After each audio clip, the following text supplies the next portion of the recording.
What does it mean to fund a trust? So, I mean, this is a big topic, and where we see a lot of people get into trouble because it wasn't done. So a trust is very similar to a will. So a last will and testament, who gets what of your stuff, end of life wishes, who do you want to leave the house to, who you want to leave the money to, all that sort of stuff.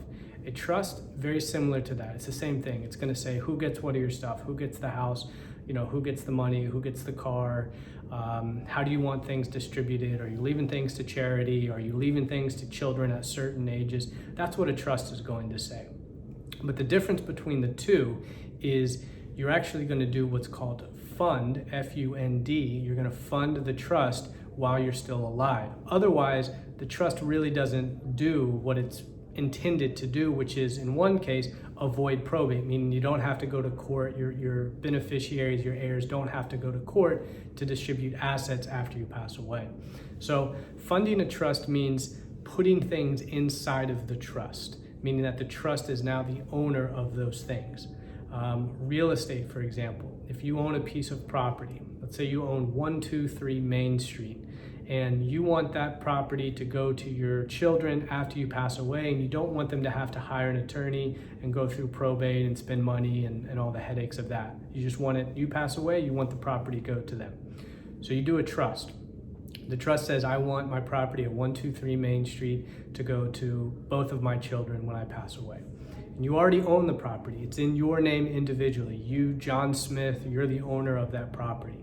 Well, you do the trust, and the trust says that you are, leaving this property to your two kids, but now you've got to actually do a new deed, and you've got to transfer the property from you as John Smith and make the John Smith Trust the owner of the property. And so now when you pass away, the trust owns the property, and so now the property will get distributed to your two kids without them having to go to court or do anything. And so that's one example of funding the trust. So this is where we see a lot of people mess up a lot of times, or forget to do this, or the attorney doesn't advise them to do this, or just whatever happens, it never gets done. And so if you just have a trust and you say, I want my kids to get 123 Main Street, but you don't actually put the property into the trust, when you die, the property is still owned by you individually. Doesn't matter, they will get the property because the trust says they get it, but they're gonna have to go to court, hire an attorney, go through probate before they can ultimately get it. The missing step was funding the trust, which means putting the property into the trust. And the way you do that with real estate is changing the title, changing the owner, and making the trust the owner. With money, same thing. You have a trust and it says, I want to give $10,000 to this charity, $100,000 to this person, whatever you want to do. And you have these bank accounts. If the bank accounts are just in your name, then when you pass away, whoever you leaving that money to is going to have to go through probate in order to get access to that money, in order to distribute it to all the people you left it to. So there's a couple things you can do. You want to create a trust account. All right, so it could be the same checking account that you have, at Bank of America, Wells Fargo, and you individually own that account. What you're gonna wanna do is change the title of that account and make your trust the owner of the account. So John Smith has an account at Wells Fargo. Now you'll go to Wells Fargo and say, hey, I've got this trust. I actually wanna make my trust the owner of the account. And so now that account, and you'll fill out documents at the bank, that will be done at the bank. And now the John Smith Trust owns the bank account.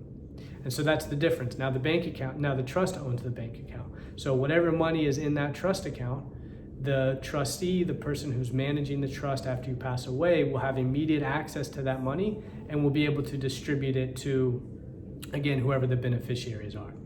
If you have a bunch of bank accounts, if you have several bank accounts, maybe you don't go change the owner on all of those accounts, but what you'll do is you'll name the trust as the beneficiary. So let's say you have a life insurance policy, some investment accounts, and a savings account at Bank of America. Well, you don't need to go make the trust the owner of all of those accounts.